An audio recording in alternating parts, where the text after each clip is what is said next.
Alright, this is part 6 of my 2023 NFL predictions, and in this one we've got the AFC East. Now, I was actually planning on having the AFC West in this video, but Travis Kelce hyperextended his knee today at practice, and he's now questionable for that Thursday night game against the Lions. And with that whole thing on top of the Chris Jones situation, I'm putting that video on hold. It'll be out before Thursday night, but I'm just going to have these other divisions come first. So getting into this AFC East video, starting out in 4th place, I've got the Patriots finishing with a record of 7-10.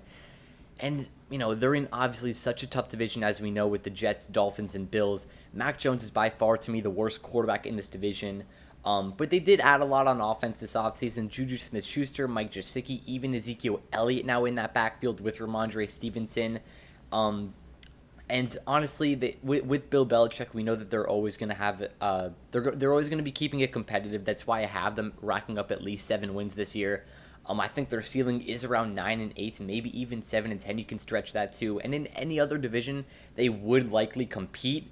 But they're going to have to be playing, like I said, the Bills, Dolphins, and Jets each twice this season. And on top of that, they have a generally tough schedule. So, Mac Jones, I'm interested to see how this developing season goes for him, because if he's not the guy, they will have an option to move on from him, and I don't think they even have a backup quarterback on the roster, so that's going to be interesting to see how that plays out this season. But moving into 3rd place in this division, I have the New York Jets finishing with a record of 10-7 and missing the playoffs. We are in a stacked AFC, so finishing with the record of 10-7 is definitely not a lock for the playoffs. If they can hit their ceiling, I really think that they can be a Super Bowl contender, but the thing with adding a superstar quarterback is that we don't really know how it's going to work out, especially after what we saw last year with the Broncos adding Russell Wilson. So, we'll see how it goes. It's going to be very interesting to watch this team, especially in that Week 1 Monday night game in New Jersey against the Bills. But the thing with this team is that I think that their ceiling, like I said, is being a Super Bowl contender. They really don't have a big weakness on that team. You can say tight ends with Tyler Conklin, sure.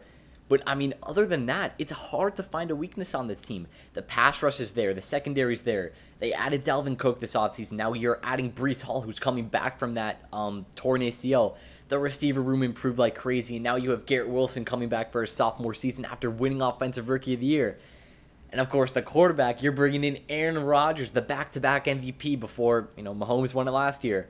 The defense might be top 5. You're adding Randall Cobb and Alan Lazard and McCole Hardman to this offense now, and also Dalvin Cook. The O-line is good. It's not the best, but it's good enough. The Jets can be really good, man. And I'm not a big fan of them, obviously, knowing that I'm a Dolphins fan and being in the same division as them, it's going to suck. But I really think that the Dolphins can compete with them, and I'll just bring it up now. 2nd in this division, I have the Dolphins finishing with a record of 11-6. The Jets may finish over the Dolphins. They may finish over the Bills, but they can realistically, this division can really pan out in any way except for the Patriots, being in first in the division. And I really would not be surprised. But with these top 3 teams, with the Bills, Dolphins, and Jets, they can finish in any order, and I really wouldn't be that surprised. Now, like I said, the Jets really have such a complete team. They don't have a big weakness. And the Dolphins do have their weaknesses, but the problem is that their strengths are really, really strong. Now, one thing that I want to say quickly is that Christian Wilkins has not been extended going into the season, and it's probably not going to happen until the end of the season. Hopefully it does. But, of course, the Dolphins made a big-time blockbuster trade, trading for Jalen Ramsey the offseason after trading for Tyreek Hill. So back-to-back big-time trades for Chris Greer in the offseason. But as we know, he got injured in training camp a couple weeks ago. He's going to be back around Week 11. They say around early December, but the Dolphins have their bye in Week 10, and then they come back Week 11 at home against the Raiders, which is in late November, I want to say around Thanksgiving time. So that's when I think he's going to be coming back. That's my prediction, is Week 11 against the Raiders. But the one question I have for this Dolphins team is Tua going to be staying healthy? Now, if Tua can stay on the field for all 17 games this year, the Dolphins can reach 12 wins. Maybe even 13 if you want to stretch it there, if you're a big believer in this Dolphins team.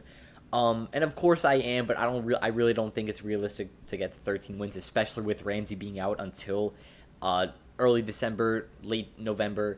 I think the Dolphins can reach 12 wins if Tua plays all 17 games, but that might be the problem. Now, we know that Mike White, Skylar Thompson are in that quarterback room, and they're capable of getting some wins for this team. But last year when he was out, I mean, this Dolphins team looked like a completely different football team, obviously. And when he was in, he played like an MVP quarterback, at least for the first half of the season or so.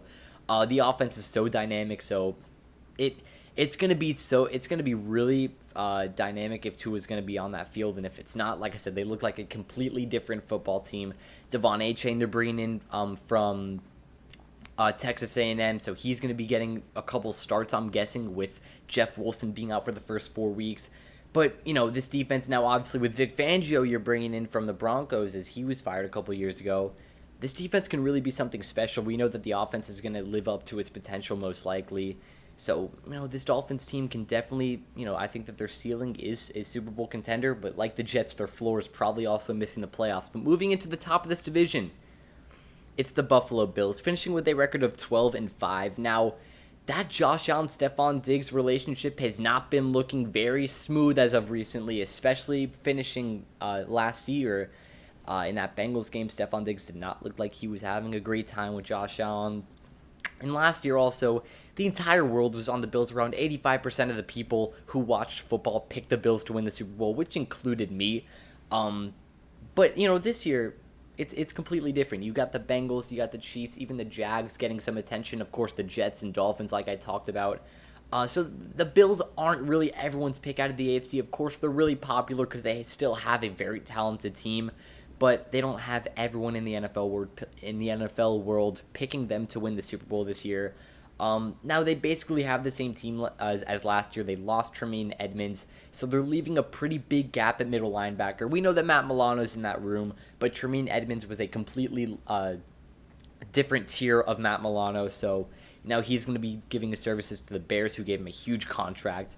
Now we'll see how Josh Allen plays this year. Like I said, that relationship with Stephon Diggs is pretty concerning if you were a Bills fan, but of course, like basically every other team in this division, they have a tough schedule. They're going to be playing the Dolphins, Jets, and Patriots twice a year, as well as a generally tough schedule on top of that, because they're going to be playing against the AFC West and also the NFC East. So two very tough divisions, but either way, man, the AFC East is probably going to be the most fun division in football to watch this year, probably competing with the AFC North, maybe even the NFC East, but either way, that'll wrap up. Hope you guys enjoyed. Have a great day. Peace.